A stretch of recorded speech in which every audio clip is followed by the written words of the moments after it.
Se a gente, por exemplo, pegar o caso da Venezuela, qual a capacidade que aquele povo ali tinha de se opor à opressão do Maduro, ao regime de Maduro? Comprar Bitcoin e cair fora. Uma população, das pessoas fizeram isso. Uma população desarmada, ela não consegue reagir à tirania do Estado. Não, pior do que desarmado é desorganizado, não é isso? É sem as instituições corretas. É. A questão é que quando o anjo chega lá em Belém, ele não chega e diz detesta Herodes, não é isso? Ele pega seu filho, pega o menino e cai fora, não é isso? É. A Bíblia tem diversas histórias de libertação pela fuga. O povo da Venezuela, que mais fez contra o regime, não foi o que ficou e morreu. Porque pegou o dinheiro e explicou. A questão é essa, é que não adianta você entregar uma mensagem que a população não dá conta de entender. Eu te falo assim, eu sofro. Rapaz, meu mestre mandou pregar toda a criatura, ele mandou dar a verdade, velho. Eu sofro como política, fora se a de gente tempo, não tiver pregai a verdade, faz o trabalho de um evangelista. Esse que é o drama. Mas é isso, a questão é essa, você serve a Deus ou ao diabo? Se você seguir a Jesus... Isso, se ensina ou não. Ou você é verdadeiro, ou você é pelar pecar, ou seja, você é mentiroso. Você tem que dizer que o mestre, no jardim de Getsemane, disse: venda sua roupa e compre uma arma, não é isso que Jesus disse? Venda sua túnica e compre uma espada. Isso é uma ordem direta de Jesus. A espada, tanto não é uma coisa metafórica, que ele diz assim: comprei duas, mestre. O cara já chega e você só tem dois braços. Pra confirmar que o negócio é físico, não é isso? Tipo assim, existe um mandato divino de você defender a sua família. Existe um mandato divino do Êxodo 22 de você matar o vagabundo em flagrante, sem pecado de sangue. Como é que você vai desarmar o cara? Tipo assim, não interessa a opinião. Olha, 38ão, é gostoso conversar com você. Minha honra.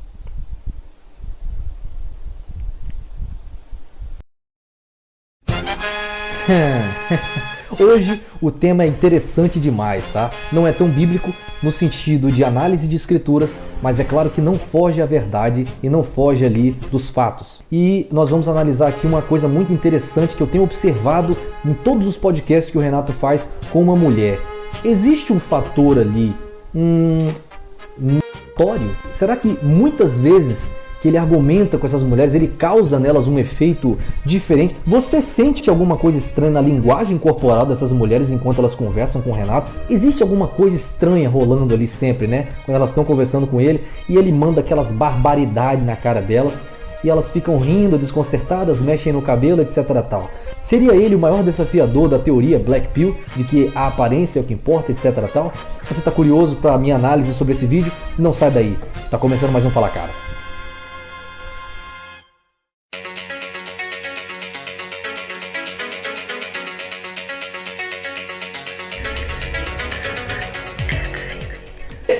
E agora virou inimiga, não é isso? É, exatamente. Ele passa essa energia quando ele tá conversando com uma amiga, né? Tipo assim, cara, caguei pra sua aparência, entendeu? Pode ser tipo Ellen Gazzaroli no Prime. Não me importa. Eu só tô vendo um esqueleto coberto de carne.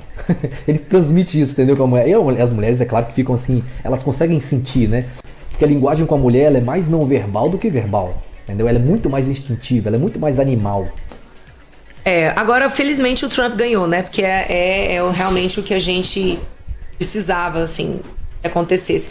E eu concordo com você, eu também tenho vergonha de comemorar, sabe, a aplicação da Lei Magnitsky. Mas, ao mesmo tempo, se a gente, por exemplo, pegar o caso da Venezuela, qual a capacidade que aquele povo ali tinha de se opor à opressão do Maduro, ao regime de Maduro? Comprar Bitcoin e cair fora. Das pessoas fizeram isso. Uma população desarmada, ela não consegue reagir à tirania do Estado.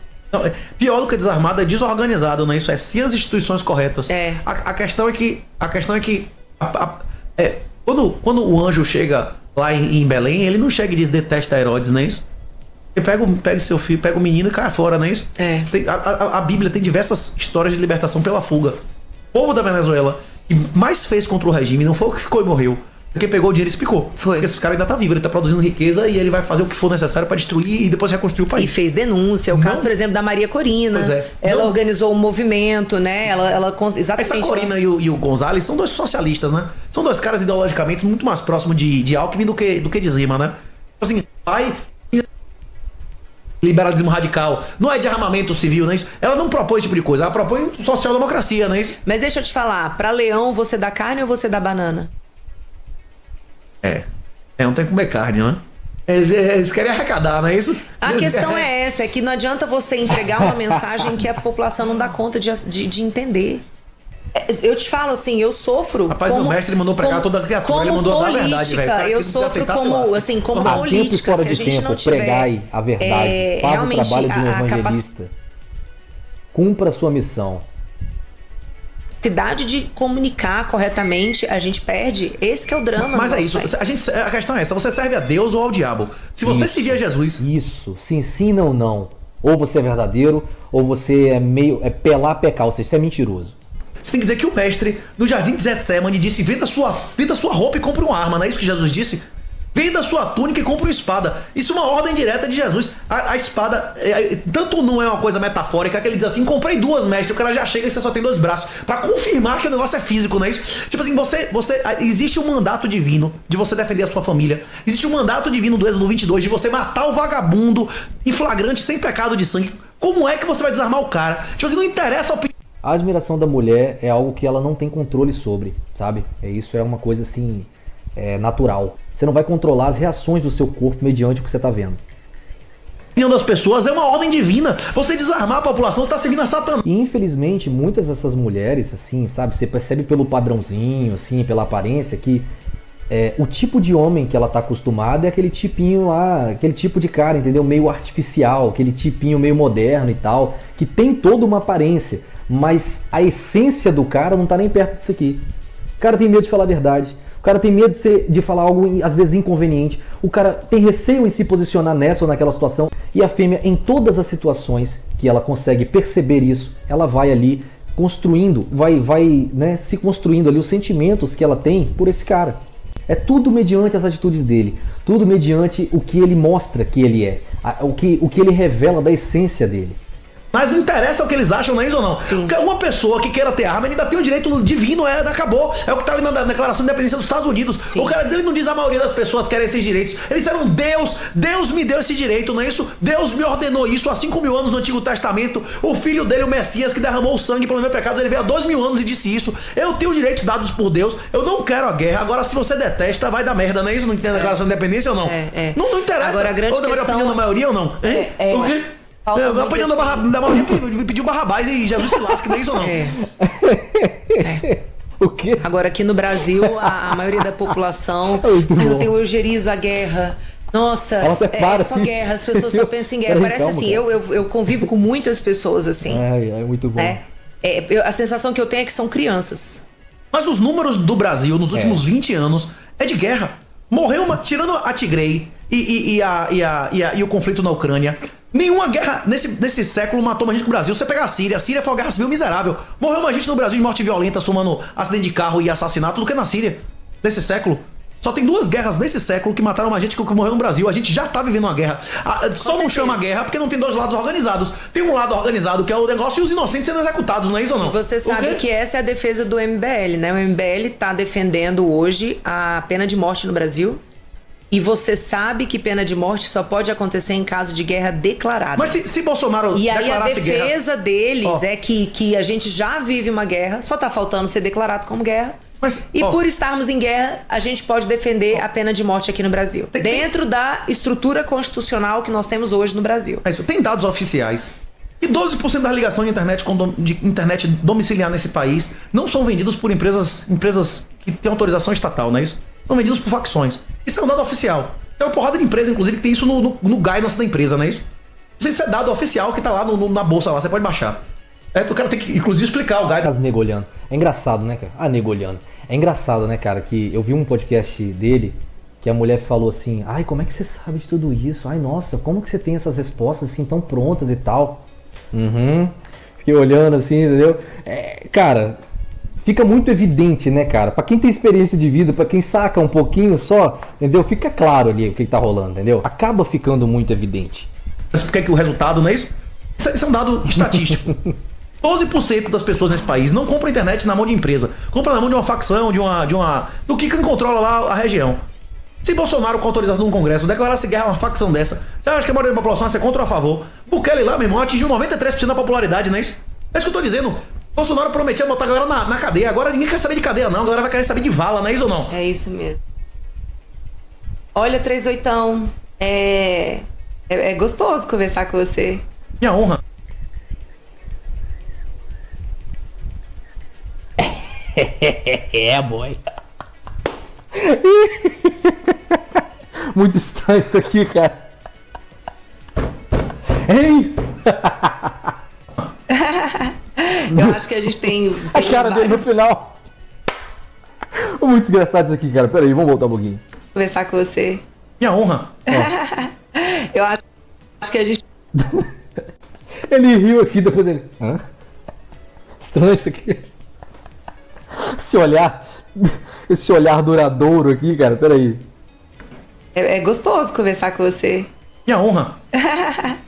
Eu acho que a gente teria vários outros assuntos, Cara, mas eu muito queria realmente dar esse enfoque aqui sobre o que você está fazendo em Brasília, reforçar para as pessoas que estão nos assistindo agora que amanhã você estará no Brasília Mais TI. Se quiser me cortar, é sua chance, 2 horas da tarde, não é isso? Será que eu posso ir lá, gente? Eu posso. E é de graça, viu? Entrada eu posso de graça. ir lá, eu vou lá fazer o cartazinho assim. Pronto, se a senhora for lá, vai ganhar um livro. Não, é eu quero isso, eu quero físico, livro. bonitão, capa dura. Eu quero livro, eu quero livro. Tem um stand lá que tem Stack Bit, tem um monte de empresa lá vendendo porrada de produto de Bitcoin. Que legal, estarei lá então. Pronto, vai ganhar presente. Por você e pelo meu querido amigo Jacobino, que está fazendo um trabalho super legal. Inclusive, devo agradecer o que eu vou agradecer publicamente. Comecei já tive Bitcoin no passado, mas então várias outras pessoas que eu conheço passaram a ter também.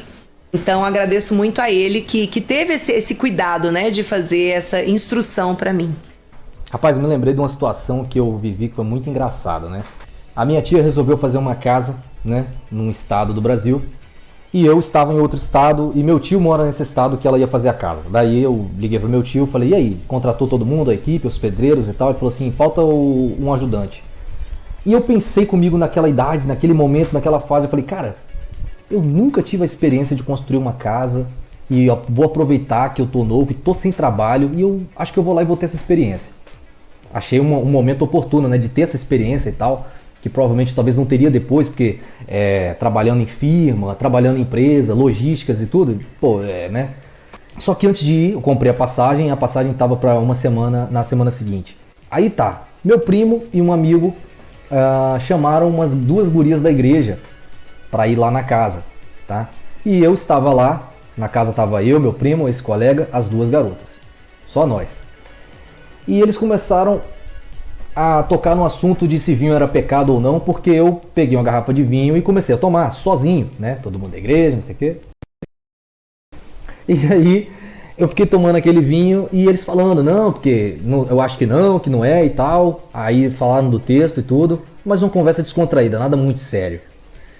E aí entraram no assunto da tal da submissão feminina. E eu falei exatamente como eu vi a coisa, a literalidade do texto. Né? E todo mundo ficou assim, olhando pra minha cara. Então todo mundo talvez esperava, né, que na frente de 2 gatinhas, né, o cara vai segurar a língua, o cara vai, né, peraí, calma aí, eu não tô, entendeu, num lugar qualquer aqui, eu não posso chegar aqui e barbarizar assim. Mas curiosamente, uma sentou aqui do meu lado e a outra sentou aqui, e elas ficaram me questionando. E eu, cada questionamento eu dizia, mas é assim? Não, porque se for assim é assado e tal. E ficou aquela situação. No dia seguinte fui viajar. E quando eu cheguei, as 2 começaram a me mandar mensagem, sabe? Puxando assunto e tal. E eu fui dali dando conversa e tal, tipo, né? Eu não tava ali desenvolvendo nada. Eu estava só respondendo né, as mensagens.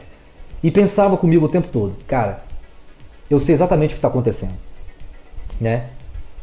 Confesso que me surpreendi um pouco com elas não terem se assustado tanto, tá certo? Porque eu falei basicamente as coisas que eu já falei nesse canal aqui, do jeito que eu falei nesse canal aqui, ok? Mas eu achei muito interessante que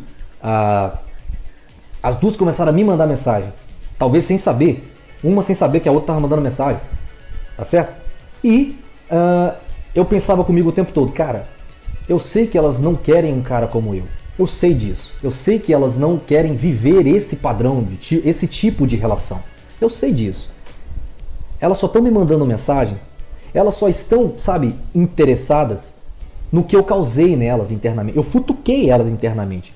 Quando o 38 tá sendo entrevistado por uma mulher e ele fala coisas que elas sentem que os homens que elas têm ali contato, os homens que fazem parte do network delas, são todos frouxos, elas sentem isso na essência dos caras, elas sentem aquela moleza, sabe, interna.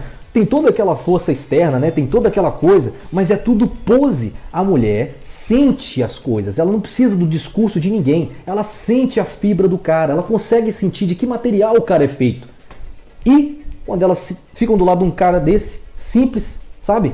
Mas o cara revela ali no discurso dele do que ele é feito, cara, ele futuca elas dentro delas. Elas sentem coisas, entende? No decorrer dessa conversa. Gera ali várias coisas, admiração, confusão. Fala, caramba, cara, olha esse cara, e pá, como é que é, né? Pô, que loucura isso, cara. Entendeu? O quê? Entendeu? Então, cara, eu sabia disso o tempo todo, né? Eu tô ali, bem novo ainda, mas eu já tinha essa coisa na cabeça. Fala, cara, eu sei que elas não querem viver nada do que eu falei lá. Sabe, quando eu falei como com a mulher, o ideal como a mulher se porta, se uma mulher realmente professa a fé em Deus e tal, se ela reconhece o que o Criador fez, como é a natureza dela, ela vive assim, ela procura isso. Eu sei que nenhuma delas tem isso. Eu sei que nada do que eu falei entrou realmente. Só o efeito do que eu falei mexeu com alguma coisa ali dentro, futucou ali dentro, você entende? E essa confusão deixa e coloca elas num quadro de inquietação e constantemente ficar pensando em mim, lembrando do que eu falei. Mas isso não quer dizer nada. Nada. Sabe? Um elemento muito mal intencionado usaria isso para capturar as duas, né? Entendeu? Um lobinho, né? Em pele de cordeiro ali, o cara ia, pô, entendeu? Fazer uma festinha legal. Aí sim ele ia fazer o tal harém que uma mulher comentou aqui no canal, né? Ah, por que você não faz seu harém ali e arruma suas submissas, né? Pô, se eu fosse, entendeu? Se eu tivesse um pouco mais essa inclinação e essa índole, entendeu? Talvez eu ia construir sim um belo harém, entendeu? Mas eu não busco isso na minha vida. Definitivamente não, entendeu? Eu acho que tem coisas muito mais importantes para fazer na minha vida do que construir um harém e ficar dando de mim para várias mulheres, entende? Colocando energia minha em um monte de mulheres. Qual é o sentido disso? Tem muito cara que gosta disso e tal, que vive esse tipo de vida e entende que, pô, é a melhor coisa, é o sonho e tal. Eu respeito, eu entendo, cada um com a sua percepção, com a sua visão, né? Eu tenho uma visão de que um cara que é inclinado a isso, ele não tem muita força moral, ele não tem muita fibra, não tem muita consistência de caráter. Isso é evidência em vários grandes homens importantes. Por exemplo, Salomão, ele chegou ao ponto de abandonar a Deus, tá certo?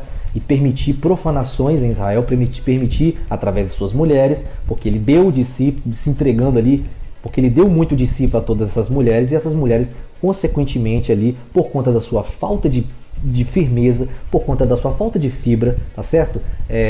Ele foi facilmente dobrado por essas mulheres para cá e para lá. Então, tanto é que o profeta chega no fim e fala o quê? Por amor ao seu pai, Deus não vai punir você.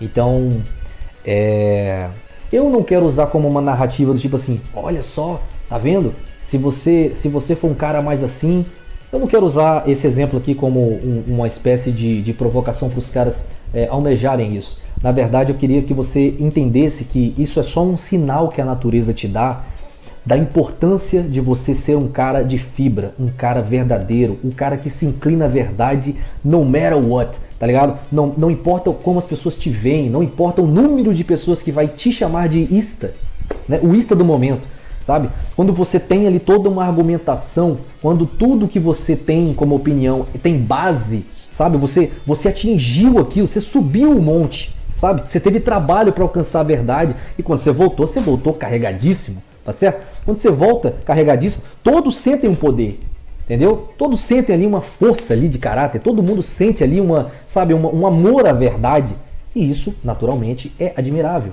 Não só por mulheres, mas por homens também e tal. Isso inspira respeito, isso inspira admiração, enfim. E principalmente a sua autopercepção sobre você, na verdade, para mim é que mais importa. É isso que realmente te transforma, é isso que realmente assim muda o seu estado de espírito. É isso que faz você olhar para você, até em uma condição muito difícil, financeiramente não tão favorável, você tem consolo em olhar para você e falar assim, cara, a minha honra ainda resta, entendeu? Eu posso não ter muita coisa externa, mas internamente eu travei uma batalha muito sinistra e eu não perdi, tá? A batalha pode não ter acabado, a guerra pode não ter acabado, porque só vai acabar quando eu morrer.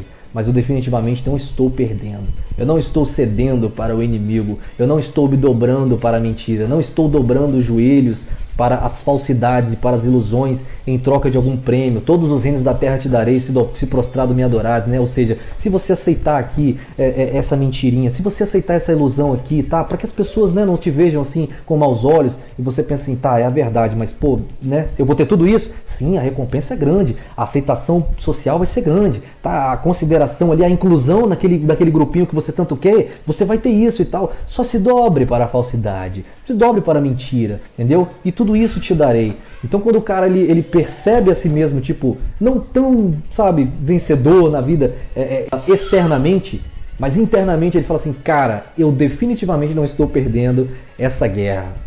É uma guerra espiritual que todo homem que está me ouvindo aí do outro lado, eu tenho certeza que sabe exatamente do que eu estou falando, tá certo?